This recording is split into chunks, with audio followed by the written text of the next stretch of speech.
परम पावन आचार्य प्रवर के चरणों में हमारा बहुत बहुत वंदना। साध्वी प्रमुखा श्री जी का उनका जन्मभूमि में और हमारा जन्मभूमि में दोनों में बहुत बहुत स्वागत। उपस्थित मुख्य नियोजिका जी, मुख्य मुनि जी, साध्वी वरिया जी, साधु साध्वियाँ, आप सबका भी हमारा कलकत्ता में बहुत बहुत हम स्वागत करता है। भाइयों बहनों, ये कलकत्ता हमारा जन्मभूमि है। हम यहीं पे जन्मा था तो हमारा हिंदी भी यहाँ आके वैसा ही हो जाएगा जैसा यहाँ पे सीखा था। आज से 27 साल पहले जब हम दीक्षा लेकर के गुरुदेव के पास आया था तब ऐसे ही बोलता था। उसके बाद तो जो कुछ भी सीखा है वो सब यहाँ पे सीखा है। तो गुरुदेव, आज हम आपका हमारा शहर में कलकत्ता में बहुत बहुत स्वागत करता है और हमको बहुत बहुत खुशी है कि आप हमारा कलकत्ता में आया है। एक बात गुरुदेव बोलना चाहूँगा, आपको निवेदन करना चाहूँगा कि गुवाहाटी में 1000 घर थे तो आपने उन लोगों को एक ठो चौमासा दिया।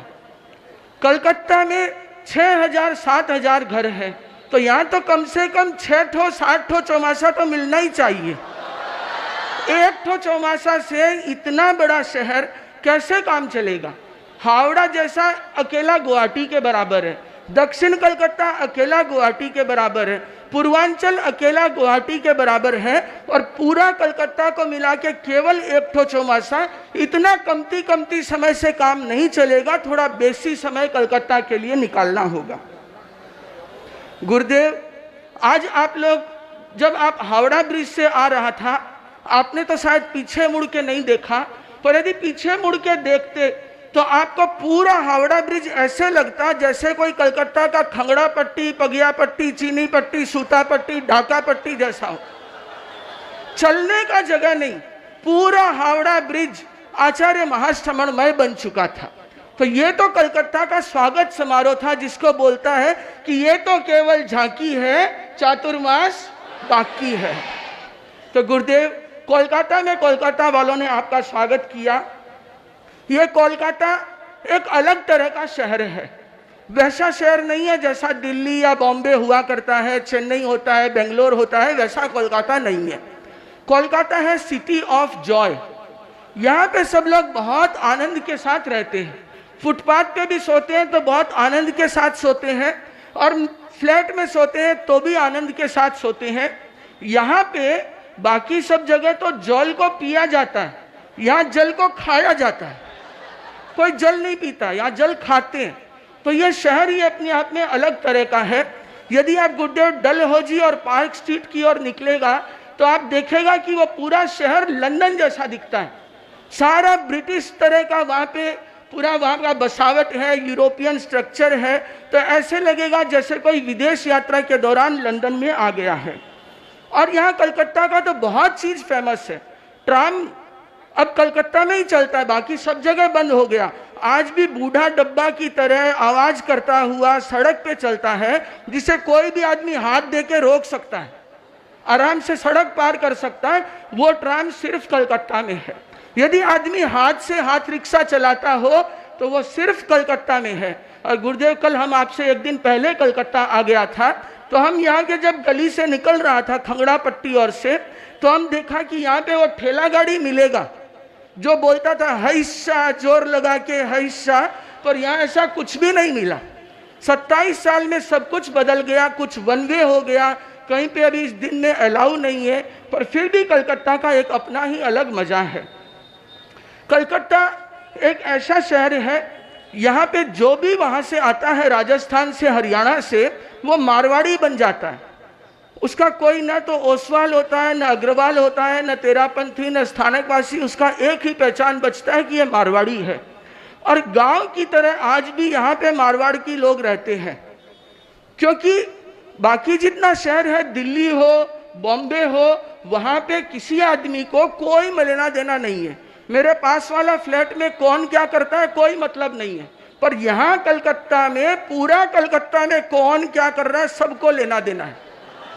आप देखेगा सुबह सुबह विक्टोरिया के बाहर जाएगा तो वहाँ चाय के अड्डा पे वैसे ही बैठता है जैसे बीकानेर में, सरदार शहर में, चूरू में पाटा पे बैठ के चौपाट करते थे, वैसे ही यहाँ चाय का अड्डा पे बैठ के पूरा शहर का चर्चा करते हैं।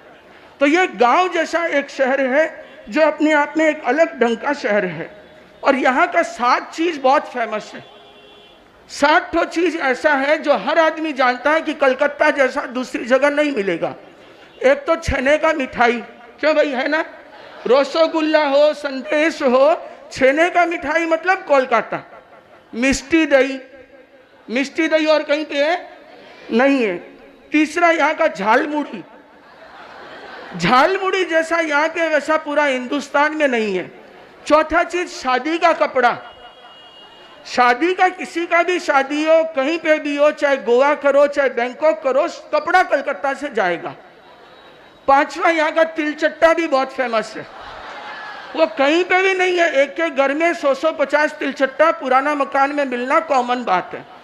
छठा चीज यहाँ अफवाह बहुत फेमस है। कोई भी चीज की अफवाह कभी भी उड़ा सकते हैं और कौन उड़ाया किसी को पता नहीं चलेगा। सातवां यहाँ का राजनीति, सही है ना भाइयों, कलकत्ता का राजनीति बहुत फेमस है।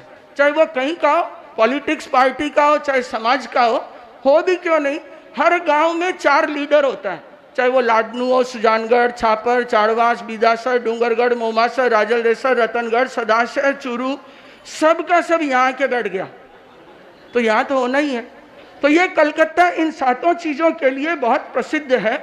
और गुरुदेव, आप कलकत्ता में आज महासभा भवन में आए हैं तो हमको तो याद आ रहा था, आप कालिदास का एक श्लोक बोलते हैं कालिदास के बारे में कि अभिज्ञान शाकुंतलम, यदि कालिदास का जितना भी रचना है, साहित्य है, उसमें सबसे कोई प्रसिद्ध है तो वो है अभिज्ञान शाकुंतलम।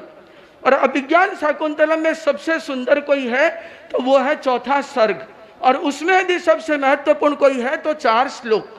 तो वैसे ही तेरापन धर्म संघ में यदि श्रद्धा के मामले में, घर के मामले में सबसे कोई महत्वपूर्ण जगह है तो वो है कलकत्ता, और कलकत्ता में सबसे कोई महत्वपूर्ण जगह है तो वो है बड़ा बाजार, और बड़ा बाजार में कोई महत्वपूर्ण जगह है तो वो है महासभा भवन। ऐसा कोई आदमी कलकत्ता का नहीं होगा जो कभी न कभी महासभा भवन में नहीं आया होगा। ये महासभा भवन है, इसको आप धर्म का केंद्र बोल सकता है। हजारों लोग, लाखों लोग यहाँ आके धर्म का प्रेरणा लिया है। और तो और समाज में आधा कलकत्ता का सगाई इसी भवन में हुआ है। व्याख्यान के बाद में आधी घंटा तक ये जितना भाई लोग हैं ये सब आपस में सिर्फ सगाई का काम करते हैं। ऐसा हमने तो देखा है, छोटा था तब तो वह आधी घंटे में ही सबकी सगाई हो जाती थी वहीं पे। और तो और आधा कलकत्ता का उठावना भी यही हुआ है। रोज यहाँ उठावना का नियम है जिसमें सब इकट्ठे होते हैं। तो ये तो वो वैसा केंद्र है जहाँ एक जगह आने से ही पूरा कलकत्ता का काम हो जाता है। गुरुदेव, हम आज से 27 साल पहले इस कलकत्ता को छोड़ा था। हम नौपानी स्कूल में पढ़ता था। और वैसे भाइयों एक बात बता दूं, संत तो बहुत खड़े होंगे यहाँ भाषण देने के लिए, स्वागत करने के लिए, पर कलकत्ता में जन्मा हुआ हम केवल एक ही आपके साथ में, और कोई भी नहीं है। धर्मरुचि जी स्वामी चूरू में जन्मे हैं, योगेश मुनि मद्रास में जन्मे हैं, कोई हावड़ा जन्मा है, कोई लिलुआ जन्मा है, कोई रिसड़ा जन्मा है, कोई बेलूर जन्मा है। कलकत्ता में जन्मा हुआ हम एक ही है। और कल हम जाके भी आया था, जहाँ जन्मा उस नर्सिंग होम में, वो यहीं कलकत्ता का बड़ा बाजार में है। तो गुरुदेव, हम आपका स्वागत करता है।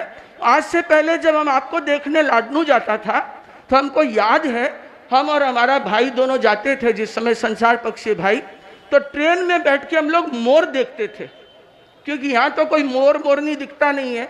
मोर छोड़ो, यहाँ गुरुदेव गाय भी नहीं दिखेगा गौशाला के सिवाय। तो वहाँ मोर देखते थे तो हम गिनते थे कि मैंने 5 देखा, तो मैं अब संसार पक्षी भाई बोलता मैंने 7 देखा, तो हम बोलता एक और देख लिया, 8 हुआ। ऐसे करते रहते और वो हमसे हमेशा जीत जाता।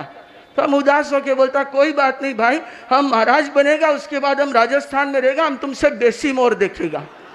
तो हम गुरुदेव वहाँ पे आया था आपके पास में, जहाँ पे हमको ये भी नहीं पता था कि मक्खी किसको बोलते हैं, मच्छर किसको बोलते हैं। एकदम हकीकत बता रहा, हम साधु बनने के बाद में गुरुदेव तुलसी के साथ जा रहा था और वहाँ पे हमने पहली बार देखा दीक्षा के बाद तो वो छोटा सा अल गुरुदेव के मुंहपट्टी पे बैठा था। तो हम छोटा ही था, तो गुरुदेव को बोला, गुरुदेव मच्छर, तो यहाँ तो मक्खी मच्छर अल सब मच्छर ही होता है। तो बोला गुरुदेव मच्छर, तो सब संदेह के दिन में 3 बजे मच्छर कहाँ से आएगा? तो हम बोला ये रहा। तो बोला ये मच्छर नहीं है, ये अल है। तो हम तो इतना नादान बालक बन करके कलकत्ता से वहाँ आया था, जिसको मक्खी मच्छर का अंतर पता नहीं था, जिसको अल के बारे में पता नहीं था। वो जो कुछ भी बना है वो सब गुरुओं के आशीर्वाद से ही है।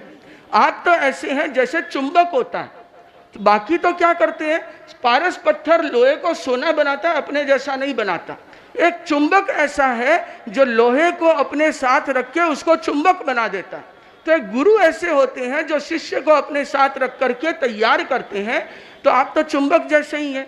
और आप कलकत्ता में आया, आप देखता होगा सुबह सुबह 4 बजे लोग कैसे एकदम भाग करके दर्शन करने के लिए आता है। शाम को 6:50 होता है, तो सैकड़ों लोग लाइन में ऐसे टूट पड़ता है, पर दर्शन नहीं होता।